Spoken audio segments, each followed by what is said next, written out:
Здравствуйте! В эфире обзор чрезвычайных происшествий. В студии Юрий Осипов.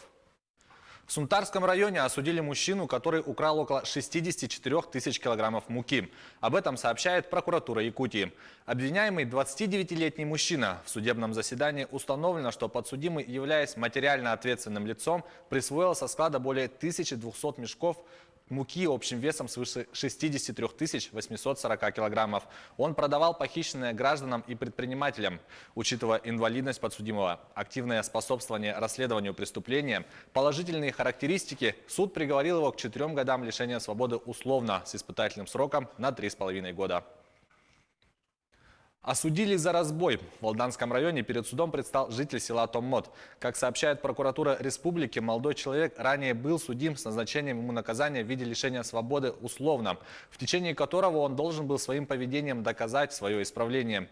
Тем не менее, не отбыв назначенное наказание, в период условного осуждения снова совершил тяжкое преступление. Так, в вечернее время в начале сентября 2018 года подсудимый, будучи пьяным, решил ограбить магазин в селе Томмот. Он избил продавца и похитил из кассы 37 тысяч рублей. Он приговорен к 3,5 годам лишения свободы в колонии общего режима.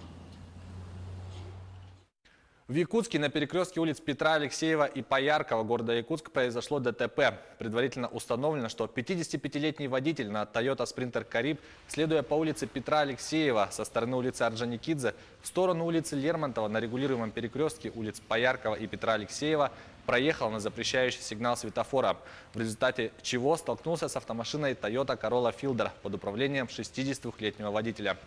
В результате ДТП 55-летний водитель автомашины Toyota Кариб получил ушиб головы. Ему назначено амбулаторное лечение. Проведенное медосвидетельствование на состояние опьянения не выявило у водителей факта употребления алкогольных напитков.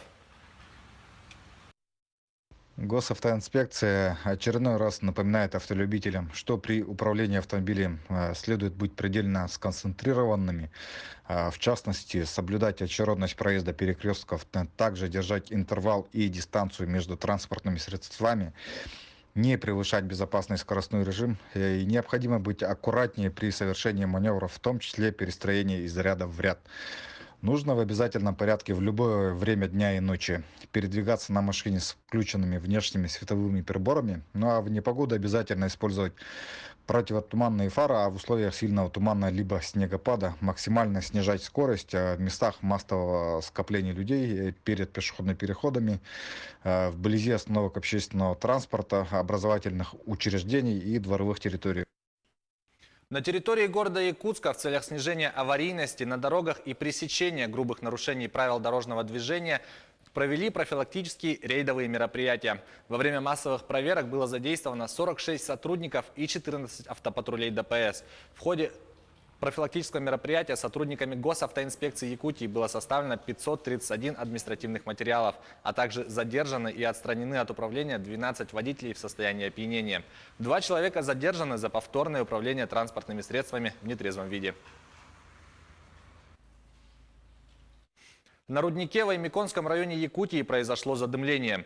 Днем на руднике Бадран на поверхность выведены все сотрудники рудника. Пострадавших и погибших нет, сообщили в МЧС региона. Задымление произошло в бытовом помещении на глубине 270 метров. Проведено проветривание рудника. На месте происшествия работают спасатели в составе 14 человек. Сегодня днем в Главное управление МЧС России по Республике Саха-Якутия поступила информация о том, что в руднике Бадран на территории Аймяконского района произошло задымление на глубине 270 метров в бытовом помещении. Рудник Бадран находится в 134 километрах от поселка Уснера Аймяконского района, предназначен для добычи руды, содержащей золото.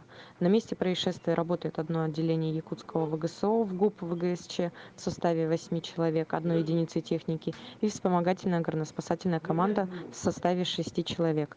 В результате взаимодействия установлено, что на поверхность выведены все сотрудники рудника в количестве 37 человек. Погибших, пострадавших нет. Проводится проветривание рудника. Полиция Якутска установила мужчину, подозреваемого в краже. В дежурную часть полиции обратилась местная жительница. Она сообщила о том, что из ее дома украли радиатор отопления и бензопилу. Заявительница рассказала сотрудникам полиции, что она по объявлению наняла мужчину в качестве помощника по присмотру за ее домом и участком в зимний период с постоянным проживанием.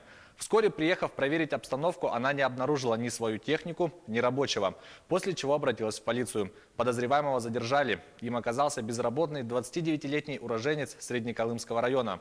Злоумышленник, проживая и работая в доме, тайно похитил с территории участка технику, после чего похищенную бензопилу продал первому встречному, а вырученные 8 тысяч рублей потратил на покупку билета междугороднего такси до Нерингри, где и был установлен полицейскими. Часть похищенного изъята. Возбуждено уголовное дело по статье «Кража». Преступнику грозит до 5 лет лишения свободы.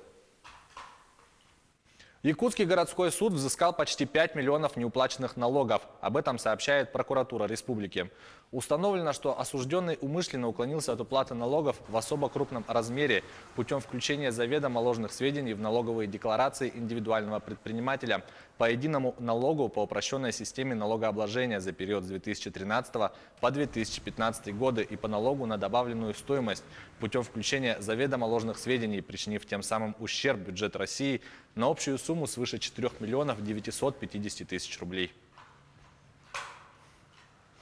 В Кемеровской области 4-летнего мальчика с травмами лица доставили в больницу из питомника аляскинских маламутов.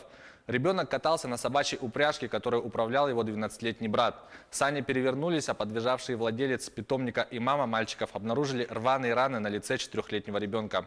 Он прооперирован, деятельность питомника приостановлена. Следствие установит, являются ли повреждения лица укусами собаки или получены при падении. Также проверяется правомерность оказания услуг и допуска несовершеннолетнего к управлению собачьей упряжкой. В Курганской области произошел трагический пожар. В нем погибли 3 малолетних ребенка. По данному факту возбуждено уголовное дело о причинении смерти по неосторожности. По предварительным данным, причиной возгорания могло стать нарушение правил эксплуатации электрооборудования. На месте происшествия работают следователи и криминалисты. Это была рубрика «Чрезвычайные происшествия». Берегите себя.